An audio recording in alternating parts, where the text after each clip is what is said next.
Chapter 3, The Blueprint of Reality, How Ancient Myths Map the Cosmos. 1. Yggdrasil, the World Tree of the North. In the chilling and visceral lore of the Prose Edda, the universe is not a sterile void, but a colossal, breathing organism held in the unbreakable embrace of Yggdrasil, the ash of life. This is the Axis Mundi, the celestial pillar that defies the entropy of the 9 realms.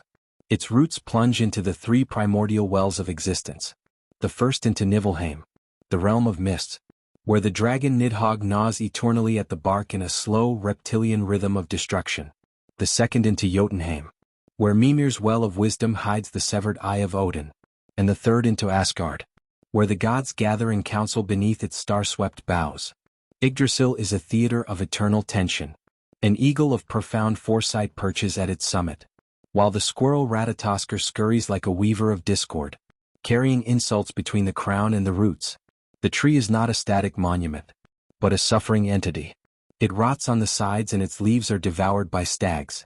Yet it is perpetually rejuvenated by the 3 Norns who pour the sacred waters of the Erdurwell upon its trunk. This architecture suggests a universe that is interconnected, fragile, and organic. A world where the rustle of a leaf in one realm echoes as a thunderclap in another. 2. Mount Olympus, the Throne of Zeus. In the sun-drenched accounts of Bulfinch and Hesiod, the Greek cosmos is a vertical hierarchy, defined by the radiant peaks of Mount Olympus. It is a fortress of light, far removed from the dust and decay of the mortal plains.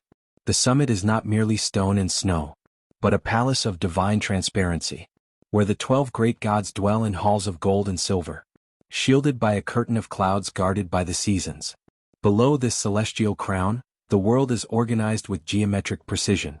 The fertile earth of the mortals is surrounded by the vast, circular river Oceanus, whose currents mark the boundary of the known.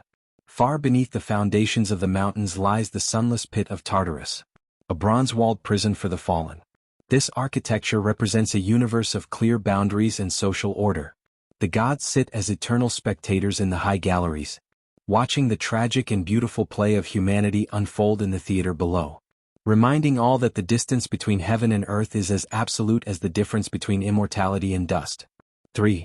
Mount Meru, the axis of the Indian world. The great epics of India envision the world as a cosmic lotus, and at its golden heart stands Mount Meru. This is not a mountain of earth, but of pure spirit and precious gems, rising to a height that pierces the very center of the celestial spheres. Meru is the pivot around which the sun, moon, and stars perform their eternal circumambulation. At its summit, the city of Indra sparkles like 1,000 suns, and from the celestial heavens the Ganges falls onto its peaks, before dividing into 4 mighty rivers that water the mortal continents. Meru is surrounded by 7 concentric oceans and islands, creating a mandala of existence. This architecture is a spiritual map. It teaches that the universe is a ladder of consciousness. Each level of the mountain corresponds to a higher state of being, leading the seeker from the base desires of the material world toward the absolute, silent peak of enlightenment, where the individual soul finally merges with the infinite. 4. The Duat, mapping the Egyptian underworld. The architecture of the Egyptian universe, as revealed in Wallace Budge's Book of the Dead, is a masterpiece of shadowed complexity. While the sky is the arched body of the goddess Nut, the most vital structure is the Duat, the subterranean labyrinth of the night.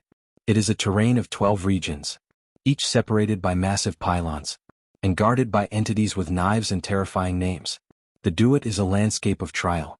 There are lakes of fire for the wicked, fields of reeds for the blessed, and winding rivers where the sun god Ra must sail his barge through the hours of darkness. This architecture is not meant for the living, but for the transfiguration of the dead. It is a cosmic machine designed to test the weight of the soul. Its geography is a series of obstacles that must be overcome with the words of power. To navigate the Duat is to participate in the architecture of resurrection, turning the darkness of the tomb into the threshold of an eternal, solar dawn. 5. The 9 layers of heaven in Altaic belief. According to Bahattin Öcal's Turkish mythology, the Turkic universe is a vast, spiritual tent, supported by the iron pillar, the North Star. The cosmos is a tiered structure, with 17 layers of heaven arching above, and 9 layers of the underworld plunging below. Each layer is a distinct realm of light or shadow, inhabited by ancestors, tutelary spirits, and deities of the elements.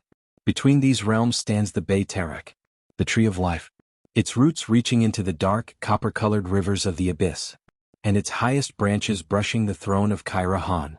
For the Turkic soul, the universe is a navigable staircase. The shaman's drum is the vehicle that climbs these layers, passing through the cosmic smoke hole of the sky to seek the counsel of the eternal blue sky. This architecture is fluid and rhythmic, emphasizing that the world is not a prison, but a path, a grand yurt where every spirit has a designated seat in the presence of the great Tingri.